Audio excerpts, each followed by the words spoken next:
Fala, fala galera, sejam muito bem-vindos a mais um episódio do nosso podcast Fala Jotinha, o melhor podcast sobre futebol que você vai encontrar na internet hoje. Jotinha, tem podcast melhor do que o Fala Jotinha? Você conhece algum? Óbvio que não. E se você acha alguma coisa diferente disso, você tá vivendo errado, né?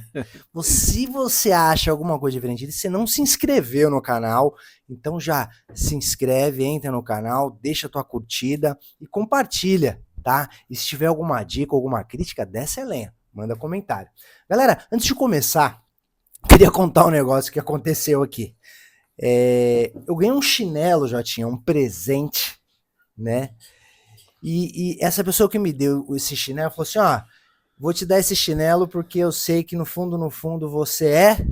Tá aqui, galera. Flamenguista. Ganhei esse chinelão, já tinha confortabilíssimo, tá? Vou tampar a marca aqui porque eu só tô falando da questão do Flamengo. Olha aqui. E ele disse que eu sou meio flamenguista. Você que tá assistindo a gente, você que vem seguindo a gente nesse tempo todo que a gente tá gravando. Qual é o meu time? Aposto que você respondeu Fluminense, porque eu sou fluminense, tá? Eu sempre falei aqui que sou fluminense, agora com o Renato Gaúcho, galera, Every night. eu vou assegurar para vocês que o Fluminense é o campeão do Brasileirão 2025. Só se o Renato Gaúcho for para a seleção brasileira. Se ele for para a seleção, aí não dá. Mas eu, como torcedor roxo fluminense, asseguro que essa campanha do Renato Gaúcho vai fazer com que o Fluminense seja o campeão brasileiro em 2025. Cara, Anota aí e me cobra depois. eu tava pensando já há algum tempo uma alcunha pra você, cara, um apelido. Acho que você tinha que ter um nome artístico aqui, ou então uma alcunha aí pra gente poder te chamar. Eu acho que o craque de todas as torcidas, eu acho que encaixa bem, né? Porque, mano, tu é torcedor roxo de todos os Que times, cara. isso, cara, de forma alguma, sempre fui tricolor Porque carioca. quem sempre assiste aqui o podcast sabe que você é botafoguense, né? Mas galera, brincadeiras à parte, eu acho que ficou claro o quanto eu sou vascaíno desde que a gente começou. E em falando em Vasco, eu vou abrir, né, esse nosso episódio, que nós vamos falar do Vasco, nós vamos falar do Flamengo, nós vamos falar do Inter, nós vamos falar bastante das Libertadores, mas eu queria abrir, né, a falar do Vasco. O Vasco que ontem, Jotinha, me corrija se eu estiver falando uma besteira, fez inicialmente uma boa partida. Uma partida que esteve atuante contra o Lanús, porém não conseguiu emplacar com a vitória e depois, por uma inconstâncias que a gente vem falando bastante nos últimos episódios, caiu de rendimento e ficou no 0-0. Mas qual a provocativa que eu queria que você nos trouxesse aqui? O Vasco tá realmente com essa inconsistência porque ele tem um bom futebol a mostrar, tanto que mostrou ontem no primeiro tempo, mas o que dificulta o Vasco, o que falta para o Vasco dar continuidade a esse trabalho? Ah, cara, sinceramente eu não concordo muito não, porque ontem o jogo do Vasco foi bem abaixo, né, mais uma vez. Mas assim, era um jogo que tecnicamente era difícil de esperar grandes coisas, porque enfrentava um time que eu até acho que se equipara, né, ali ao Vasco atualmente, né? O Lanús veio para amarrar o jogo, tentar levar um pontinho aqui do Vasco de São Januário, jogar no Caldeirão é muito difícil e, cara, o jogo foi bem fraco, né? Eu até queria aqui destacar, né, o Felipe Coutinho durante o jogo, estava muito impaciente, reclamando muito, né, até uma postura um pouquinho diferente do que a gente está acostumado a ver, né, e dada a dificuldade, né, que o Vasco enfrentou ontem para encontrar espaço, para criar oportunidades, né, o Vasco teve uma grande posse de bola, quase 70% de posse de bola, e pô, só deu 2 chutes no gol, né, o jogo inteiro, e nem foram grandes oportunidades assim, né? E é isso, cara. O Vasco vem encontrando dificuldade, vem. Eu acho que essa questão aí da pressão em cima do Fábio Carille vem trazendo ali aquele peso, né? De Vasco ter que mostrar e tal. Ontem, mais uma vez, torcida cobrando muito, cara. E eu até acho que em alguns momentos isso é um pouco exagerado devido ao que o Vasco, né, no momento que o Vasco se encontra hoje, né? A gente sabe o momento conturbado aí que o Vasco passou em relação à SAF, o Vasco tentando se organizar. Aquela declaração que a gente falou aqui do Pedrinho falando que o Vasco era um dos 8 melhores times do Brasil. eu acho que foi infeliz também, né? Acaba trazendo uma expectativa maior da torcida. E eu acho que tudo isso influencia, né? E no final das contas a gente acaba vendo tudo isso estourar na comissão técnica. O Vasco, que já tinha, veio também do empate com o Flamengo. O assunto já foi, né? Eu não queria falar em síntese da partida, mas quando a gente fala, quando eu comentei aqui da questão dessa falta de constância do Vasco, a gente analisa que nesse 0-0 o favoritismo era do Flamengo, certo? Certo. E o Vasco conseguiu segurar bem um 0-0. Esse 0-0 não. Esse empate, na verdade, com o Flamengo não traz uma certa confiança pro Vasco? Sim, eu acho que o empate pelo lado vascaíno é para se comemorar, dado que foi o jogo, né? O jogo, né, falando aqui rapidamente como é que foi, né? O Vasco surpreendeu o Flamengo pela postura inicial, atacando bastante, teve bola na trave, teve um lance muito bonito do Nuno ali na área, que ele limpa o zagueiro, bate, o Rossi faz boa defesa, e sempre perigoso ali nos contra-ataques, o Vasco levou perigo nesse começo de jogo contra o Flamengo, né? Só que conforme o jogo foi passando, o Vasco acabou cedendo ali o domínio do Flamengo, né? E aí o Flamengo cria, né, aquela quantidade de oportunidade que a gente viu. O Léo Jardim acaba como um dos melhores em campo. Mas assim, o que a gente tem que chamar a atenção é que, cara, hoje, o momento do Vasco, né, o momento que o Vasco passa, o elenco que o Vasco tem, é um ponto para você se comemorar, né? Logicamente, clássico, isso é minha visão, né? Claro que o torcedor vai falar, pô, a gente tem que entrar, era para ter vencido, não sei o que, é lógico, é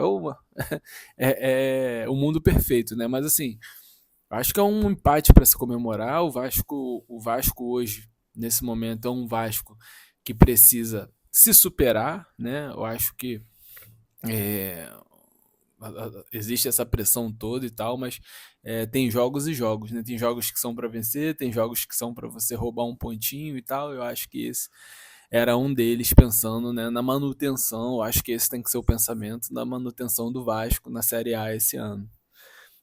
O nosso querido Flamengo estava me coçando aqui para falar também disso, mas o nosso querido Flamengo, nosso Mengão, que ontem ficou no 0-0 jogando na altitude contra a LDU, né, Jotinha?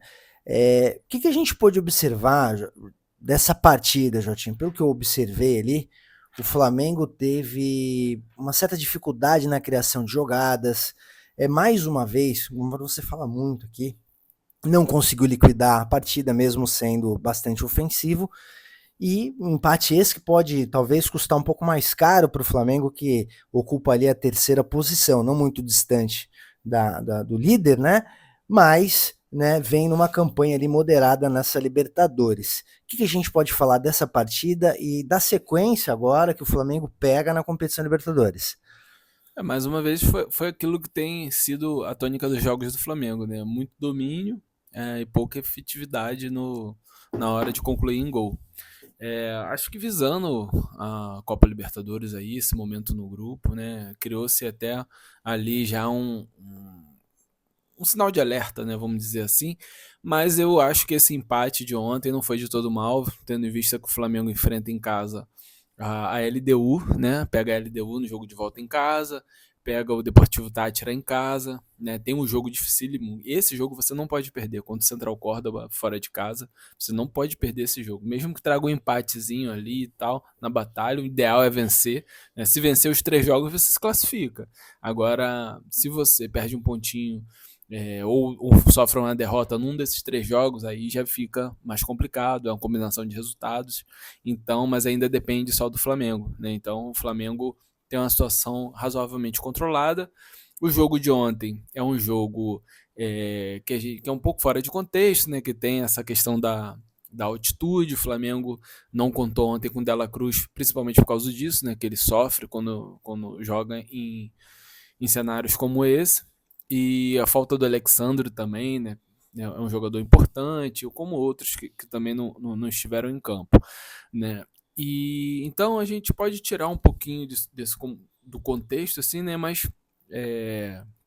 mais uma vez existe esse alerta. Eu acho que o Flamengo, o Felipe Luiz vem fazendo um excelente trabalho, mas tem essa questão do ajuste ali para você tentar converter as suas oportunidades, né? Ontem foram 10, acho que foram 10 finalizações, só 2 no gol e 56% de posse de bola. É um domínio, né? Até surpreende a postura da LDU, que quando joga em casa, a favor da altitude, né? Sempre pressiona muito, finaliza muito de fora da área.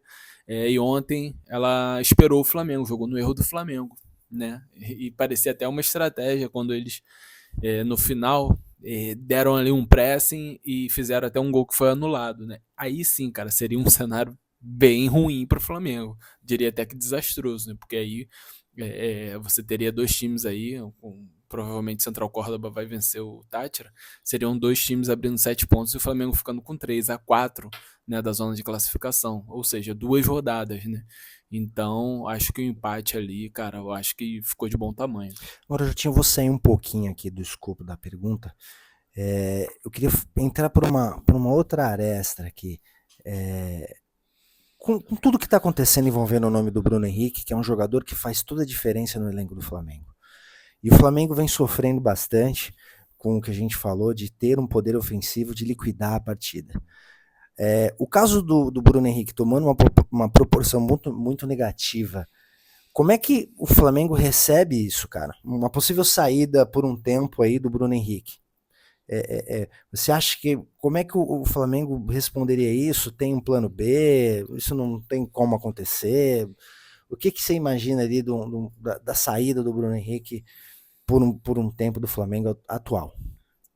Eu acho que mais do que o impacto dentro de campo, né? Hoje o Bruno Henrique é um jogador de 34 anos, ainda vem desempenhando muito bem, né? Um jogador que, logicamente, Felipe Luiz conta, mas eu acho que mais do que o problema, né? O impacto dentro de campo, é um impacto no clube em si, porque o Bruno Henrique é um ícone, né? Desse Flamengo vitorioso aí, desde da 2019, né? Com Jorge Jesus. Então ele é um cara ícone, né, desse Flamengo, né, e um Flamengo muito vitorioso. Ele é um cara até que as crianças gostam bastante, né, e tal, e eu acho que fica mais por esse lado, né. E, cara, o Flamengo é um time que tem totais condições de repor, né. A gente está muito próximo de uma nova janela de transferências, e eu acho que se realmente, pelo que parece, né, ele for punido, o Flamengo deve ir ao mercado e deve repor essa perda aí. Vai ser sentida, lógico, né? Um cara de grupo, um cara que passa experiência, que mostra ali o dia a dia do Flamengo, como é que é o dia a dia do Flamengo, participa, né? Então, eu acho que vai mais por esse lado, cara, do que realmente o impacto em si dentro de campo, mas é uma peça fundamental para o elenco, né? Hoje eu já não vejo mais o Bruno Henrique como peça fundamental no time titular, mas eu vejo ele como uma peça fundamental no elenco. Você vê que toda vez que o Felipe Luiz precisou contar com ele, ele tem jogado de falso 9, né? Ele desempenhou muito bem. Então, eu acho que é isso. Acho que é mais a questão ali no elenco do que realmente o impacto ali no time titular. E em falando de empate, nós tivemos também o nosso Colorado empatando em 3-3, né? Partida essa que começou com o nosso querido Colorado sofrendo 3 gols, né, na primeira etapa, e no segundo tempo parece que tomou aquele tadalafila do brabo e voltou e conseguiu um empate. 50, exagerou, né? Jotinha, esse 3-3 mostra um Inter que conseguiu sair bem ou deu muito mole e teve que se desgastar depois? Cara, acho que foi um empate que a gente pode dizer que foi heróico, né? Acho que foi um dos melhores jogos, cara, desse ano até agora aí, né? Pelo menos pra gente que, como entretenimento, acho que foi um dos melhores jogos, né? O Inter começa perdendo de 3-0, sofre 2 gols em 10 minutos, né? Muito rápido ali, se desespera, vai pra frente e acaba sofrendo o terceiro, né? Tem ali aquele pênaltizinho, né? Que o Alan Patrick converte, então o Internacional vai para o intervalo tendo que achar 2 gols ali para poder empatar, 3 para virar, né? E cara, algumas coisas que a gente pode tirar desse jogo, né? Acho que o Roger identificou muito bem quais eram as lacunas ali do Inter, conseguiu melhorar o time com a entrada do Oscar Romero, com a entrada do Bruno Henrique. O time melhorou bastante, né? E conseguiu achar os gols. Até o Oscar Romero, né? Estava no Botafogo ano passado, campeão da Libertadores, acha uma excelente bola ali pro Bernabéu, um bonito gol.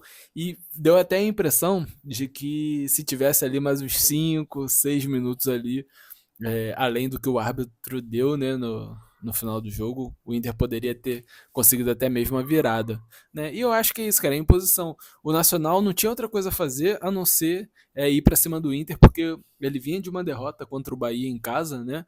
O Bahia deu apesar de ter sido só 1-0, o Bahia deu um passeio na casa do Nacional, jogou muito bem. E o Nacional ficou numa situação bem delicada no grupo, né? E foi buscar os pontos exatamente contra o Inter, né? Então, é, eu acho que pensando de forma global ali dentro do grupo, a situação do Inter ainda é razoavelmente controlada, né? Tá na liderança, mas deve perder a liderança na quinta-feira, né? Com o jogo do Bahia e Atlético Nacional. Mas eu acho que ainda assim é bem controlada, assim, ainda dá para você ter, ainda depende das próprias pernas, né?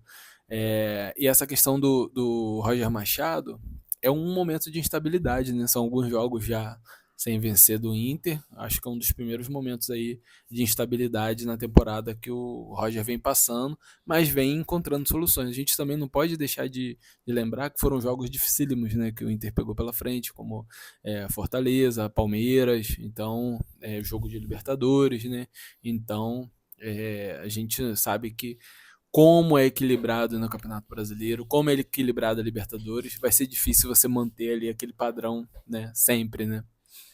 E dando sequência, nós temos ali o Palmeiras, que talvez seja a melhor equipe atuante na Libertadores brasileira, ou Jotinha?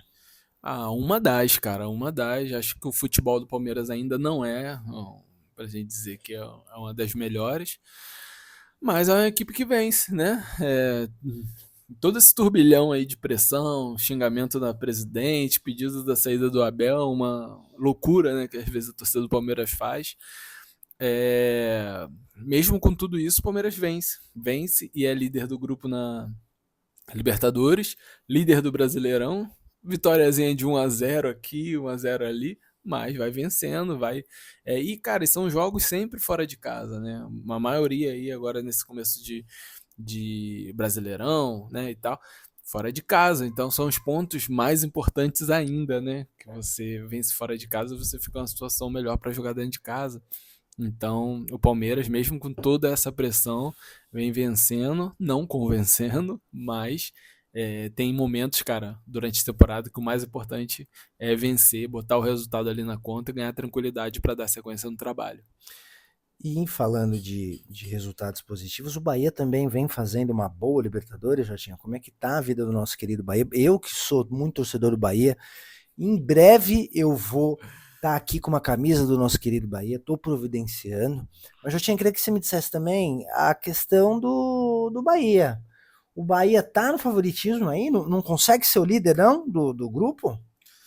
Pode, acho que tem toda a chance, até se vencer hoje o Atlético Nacional em casa, ele assume a liderança do grupo, né?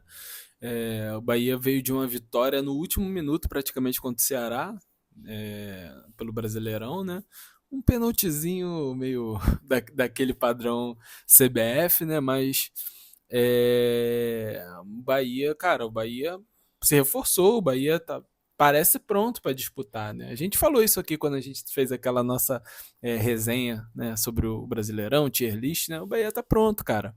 O Bahia tá pronto. Eu acho que ainda carece de algumas peças para dar uma encorpada ali no elenco, mas é um Bahia pronto, sabe? Tem jogadores importantes, tarimbados, e eu acho que o Bahia tem tudo aí para estar sacramentando a classificação. Foi importante essa vitória contra o Ceará, porque tirou o time da zona do rebaixamento, né? Tudo bem, 5 rodadas, mas é sempre incômodo você olhar ali e ver teu time no Z4, né? Jotinha, eu vou fugir um pouquinho aqui do raciocínio, mas não tem como linkar o que eu vou te perguntar. que você acha do Rogério Ceni na seleção brasileira? Você que tá com a camisa aí do Brasil e nós estamos falando do Bahia, é Uhum. inevitável não falar do Rogério Ceni. O que você pensa disso? Só uma rapidinha aqui pra gente ver. O Rogério Ceni na seleção, você acha que tem um rojão para isso? Como é que seria? Cara, broxante. Pra mim, cara, broxante. Rogério Ceni na seleção. Rogério Ceni, todo respeito ao profissional e tal, mas eu não acho que seja um cara pra seleção, cara. Não é, não vejo ele sendo o técnico que vai fazer a seleção jogar da forma que a gente quer. É, eu tenho a expectativa, cara. Deixando aqui de lado todo o termo técnico, tudo, cara, a gente quer ver a seleção jogando bem, a gente quer ver a seleção não dando show, espetáculo que hoje, infelizmente, não existe mais isso no futebol. Mas assim, um futebol agradável de ver, né? A gente vem de Dunga, Tite, coitado Fernando Diniz, foi fritado na seleção, Ramon Menezes. Cara, a gente tá farto disso, né? A gente quer ver a seleção jogando um futebol mais bonito, um futebol ao estilo mais brasileiro, mais voltado para confronto ali direto, um contra um. É isso que a gente tem a expectativa. Eu não acho que o Rogério Ceni seja esse cara que vai fazer a seleção jogar desse jeito. A gente tendo em vista os últimos trabalhos dele, né? Ele não fez o Flamengo jogar bem, no São Paulo não jogou bem, no Bahia, cara, também o Bahia é um bom time, tudo, mas não é aquele time que joga bonito, joga, né, tem o futebol fluido, passa rápido, não sei o que. Eu não vejo o Bahia jogando assim. E eu acho que, pô, provavelmente ele não vai fazer a seleção jogar assim. Olha, eu vou te falar que eu concordo, mas você pegou pesado no início aí. Você deu uma broxante, tu matou. Espero que o Rogério não esteja assistindo a gente, senão vai ser igual aquele episódio que a gente já viu que virou meme Ele na liga. internet. Ele liga, tipo, toca o telefone, ele alô. Ah, não, é do Fala Jotinha. Pô, Você, acho que você não tá acompanhando o meu tempo, porque o Rogério Zena é o bravo. senhor já tinha? Eu vou mandar o meu advogado entrar em contato com você. Palavras de baixo calão a se referir à minha pessoa, você quer falar. Meu, ó, espero que, né? Bom, Não, mas assim, cara, até explicar aqui o contexto, né? O broxante é no sentido de que você tá falando aí de nomes como Ancelotti, porra, você fala de Ancelotti, você fala de Guardiola, você fala de Jürgen Klopp, Jorge Jesus. Jorge Jesus, pô, aí no final você. É igual como foi com o Botafogo, você falou de Rafa Benítez, Roberto Mancini, né? Aí, pô, aí no final você trouxe o Renato Paiva, que foi chamado pela torcida do Bahia de burro, né? Não que o cara não possa fazer um bom trabalho no Botafogo, mas, pô, você joga a expectativa lá no alto e no final você traz um, sabe? Então acho que é broxante, né, na expectativa do nome, né? E, cara, você já tocou no nome que a gente deveria já até no início do episódio ter falado. Botafogo, Jotinha. Botafogo que é o terceiro do Grupo A. Vem aí de um 2025 esquisito, ressacado, eu falo isso, a galera pega no meu pé, fala que eu tô exagerando, que eu tô falando merda, mas eu acho que esse ano o Botafogo tirou pra tirar férias, né? Jotinha, como tá o Botafogo na Libertadores? Tá tranquilo a vida? Já tá garantida aí as quartas de final? Não, tranquilo, não tem nada de tranquilo no Botafogo. Cara, o Botafogo ele tá enfrentando aí Uma ressaca. vamos chamar de ressaca, né? Mas é, acho que da mesma forma que a gente colocou muito na conta do Textor, né? Aquele ano maravilhoso, né? De 2024, a gente também tem que cobrar, né? O padrão, né, que o Botafogo se encontra hoje em dia não é mais aquele padrão, né, que a gente se acostumou a ver na década passada, por exemplo, né? Então, porra, um time que vai disputar Mundial, um time que tá na Libertadores, pô, não podia, né, jamais ter abdicado do primeiro semestre como o Botafogo fez, né? O Botafogo deixa de disputar Supercopa do Brasil num clássico importantíssimo contra o Flamengo. Botafogo é amassado aqui pelo Racing da Argentina. Pô, então eu acho que o Botafogo foi muito mal na falta do planejamento, né? Então, o Botafogo abdica de um primeiro semestre e agora, cara, sabe qual é o maior ponto aí que eu vejo de preocupação? É porque o Botafogo, nessa temporada, o Botafogo muda um pouquinho do perfil das contratações, né? O Botafogo traz jogadores que ele vai fazer algumas apostas nos jogadores mais jovens, né? A gente pode citar aqui o Nathan Fernandes, o David Ricardo foi expulso no último jogo, o Elias Manuel. Então, mas são jogadores que você não conhece. Cara, eu também não conhecia. Então, são jogadores. O Nathan Fernandes a gente até conhecia pela seleção sub-20, mas é muito pouco, sabe? Pelo que o Botafogo é hoje. Então, você perde estrelas e traz jogadores jovens. Tudo bem, esse é o perfil agora? Beleza. Mas, cara, a hora de você testar esses jogadores é onde? É no primeiro semestre, onde você não tem as principais competições. E ali, a partir dali, você pode fazer um ajuste no segundo semestre. Aí agora, sabe o que acontece? O Botafogo tá perdendo um jogo, aí o técnico olha pro banco, aí vê Elias Manuel, vê Juan Cruz. Sabe, são jogadores, cara. A gente não tá fritando aqui os caras. Mas, pô, o técnico não tem a confiança de que ele tinha no ano passado, que olhava pro banco e falava assim: porra, beleza, tô perdendo esse jogo aqui, vou botar o Júnior Santos. Tô perdendo esse jogo aqui, vou botar o Tiquinho Soares. Então é isso. Esse é a grande questão aqui para mim, entendeu? Você tem jogadores jovens com potencial, tudo bem, beleza.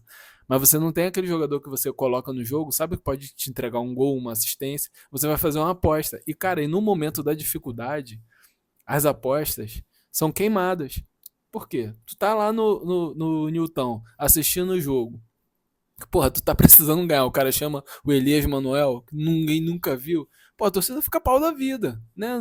O jogador não tem culpa, né? O jogador foi trazido pelo Botafogo como uma aposta. Né? Então, aí nesse momento, quando você precisa recuperar um resultado, repor uma lesão, um desfalque por cartão, você não tem aquela peça que vai te entregar de fato ali, né, o que o Botafogo precisa no momento. Então, acho que a chateação da torcida é em relação a isso. Tá? Não é ser mal agradecida, não sei o que, não é nada disso, cara. Hoje o futebol é assim, o futebol é dinâmico. Beleza, fomos campeão, show de bola. O cara começa outra temporada, a competição que você foi campeão no ano passado já começa de novo. Então acabou, restarta. E o Botafogo vai ser isso agora? Vai ser esse time que um ano disputa, no outro ano não disputa, vende todo mundo, sai todo mundo. Então eu acho que o scout, diretoria, precisa fazer um ajuste. Logicamente que o Texas já deixou isso claro, que para o Mundial vão vir reforços, né, e talvez esses nomes de mais peso venham agora no segundo semestre. Já tinha semestre, futebol abaixo, falta de gente, me remete um pouco ao São Paulo. Cuidado, cara. Cuidado o que você vai perguntar do São Paulo, que hoje o Jotinha tá meio amargo. Eu tô até com medo, porque, né? Mas, Jotinha, São Paulo, como tá o nosso tricolor paulista para o futuro na Libertadores? Também, acho que a situação até relativamente parecida com a do Internacional. São Paulo tá num grupo aí equilibrado. Ontem o Alianza Lima venceu 3-2, né, contra o Tajeres de Córdoba, grande decepção da Libertadores aí no momento, 0 pontos em 3 jogos, já está eliminado, né, praticamente impossível aí se recuperar. E, cara, só rapidinho falando desse jogo do Alianza Lima, 2 gols de Paulo Guerreiro, ou interminável, né? Aquele mesmo do Flamengo e do Corinthians. 41 anos, aí fez 2 gols ontem. Mas hoje o São Paulo enfrenta o Libertad, né? Jogou fora de casa. Libertad é um time que está constantemente na Libertadores, fazendo boas campanhas, né? Vai ser um jogo difícil, mas também tem um benefício ali de você jogar contra um time que não tem muita pressão de torcida, né? E tudo mais, né? Uma viagem até mais próxima.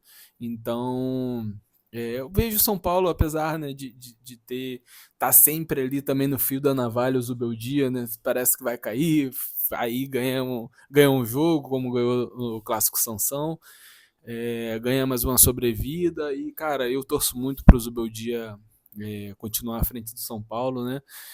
Não é um dos técnicos que eu mais gosto, mas eu acho que ele com o que ele tem em mãos, ele tem feito ali um trabalho decente. O São Paulo é competitivo e ele defende o São Paulo como poucos, né? Tu vê, né? Como o cara é chato, como o cara cobra, como ele é chato com a arbitragem, né? Devido à quantidade de cartões, o cara conseguiu ter mais cartão do que o Abel Ferreira né? em um menor período. Mas eu acho que a situação do São Paulo é controlada. Tem que ter cuidado aí com esse. Tem que pontuar dentro de casa. Eu acho que ele fazendo a sua pontuação ali dentro de casa, ele vai conseguir carimbar a classificação. Teve essa questão do Tajeres de Córdoba, que era visto como um dos postulantes à classificação, mas eu acho que o São Paulo deve se classificar aí tranquilo. Em sequência, nós temos o Fortaleza, né, Jotinha? Que ainda não engrenou, cara. O que aconteceu no Fortaleza, Jotinha?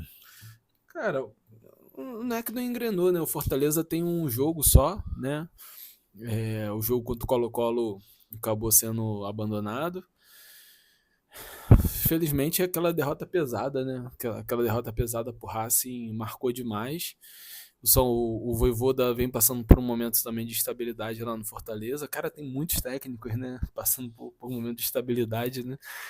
Mas eu acho que tem que se levar em consideração tudo que foi feito até aqui, né? O grandíssimo trabalho do Vojvoda. Acho que tá na hora do Fortaleza começar a buscar reforços um pouco mais impactantes ali para dar uma melhorada no elenco, mas assim, ainda vejo Fortaleza é um grupo muito difícil, né? Quando a gente falou aqui do sorteio, né, eu chamei bastante atenção para esse grupo do Fortaleza que eu considerava difícil. Hoje o Fortaleza vai enfrentar o Bucaramanga na Colômbia, a viagem é complicada, difícil, e nesse grupo do Fortaleza são clubes praticamente ali do mesmo nível, então acho que vai ser na força ali, no suor, na superação também, né, para poder passar por esse momento de estabilidade e garantir a classificação, que é isso que o torcedor quer. Galera, vamos chegando ao fim de mais um episódio do podcast Fala Jotinha. É um prazer enorme estar fazendo conteúdo para vocês, então norteiem a gente, deixa o seu like, curte, compartilha, principalmente o comentário. A gente gosta muito quando vocês comentam, porque a gente consegue ter um abraço ali mais forte, está lendo, né? Mas é sempre um prazer estar aqui com vocês. Um beijo no coração, a gente se vê. Galera, obrigado. Até o próximo episódio. Não deixe de estar acompanhando a gente aí nas outras redes sociais, TikTok, Instagram, beleza? Estamos sempre ativos lá também. Um beijo, um abraço, até o próximo episódio. Tchau.